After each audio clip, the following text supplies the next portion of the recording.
Good afternoon, everyone. Um, Today I'm making a new video on Hurricane Elsa. Last night, truck was from Elsa yesterday, straight into a hurricane today, which is pretty surprising, especially on this speed though, because like at 29 miles per hour, though, that's pretty impressive.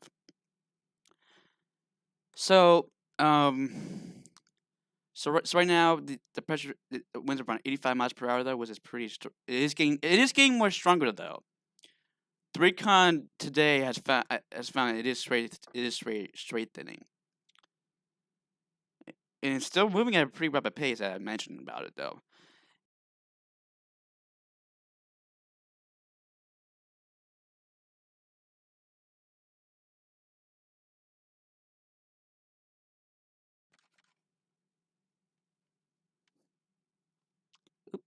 Sorry about that. My computer froze a little bit. So as we were saying, the pressure is down to 991 MB, and basically though, as I mentioned before about yesterday though about the so when I was talking about the dissipation scenario yesterday, I was mentioning on basically how I was uncertain about this, how it could survive because how fast the storm can go and how sometimes it can get a bit the storm can actually dissipate.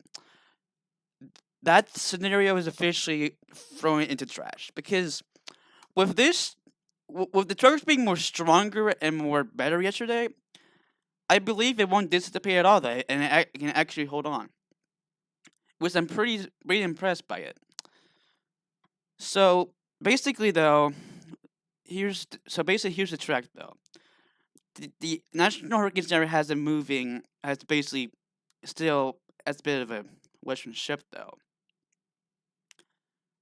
So he so basically it still has it in Florida except that the track is a bit different than yesterday.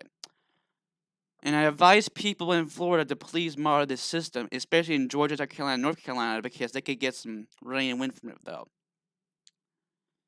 So here's the current satellite hoop, loop, but of the hurricane. It is pretty well organized than yesterday. Well, but huge blob of precipitation that the record being pretty good. So the GFS though.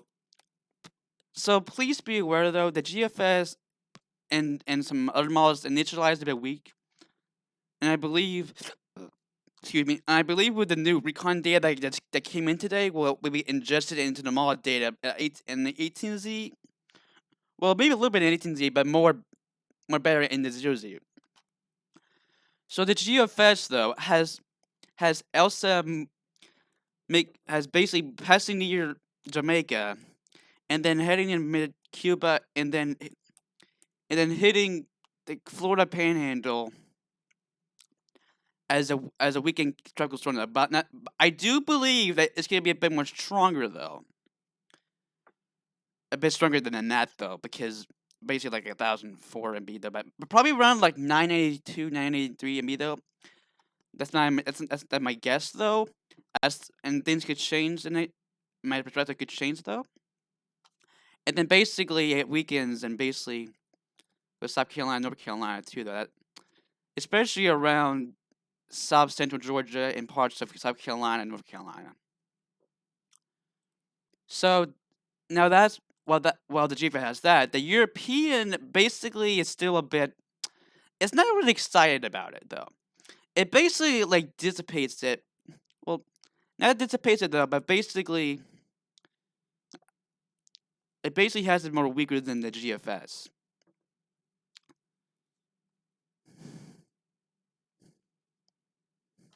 It's not really excited about it though. Probably like 1,008 though.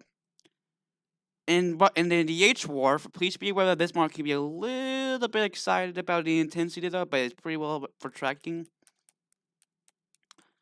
It basically straightens it into a 954 MB, which is I don't really think that's unrealistic. I don't think that it is realistic that could happen though, but I will monitor it to see what happens though on Monday. It has been hitting the Cuba and then making landfall as a Category 1 near in Florida. And then that's all it is. But basically though, it basically is a sluggish storm. Well, it did initialize better than the GFS and the Euro. So the one thing I'm noticing is that the forecast basically is be passing through some very strong waters though, and I think the H wave is hinting that if it passes through that, it could actually intensify a bit.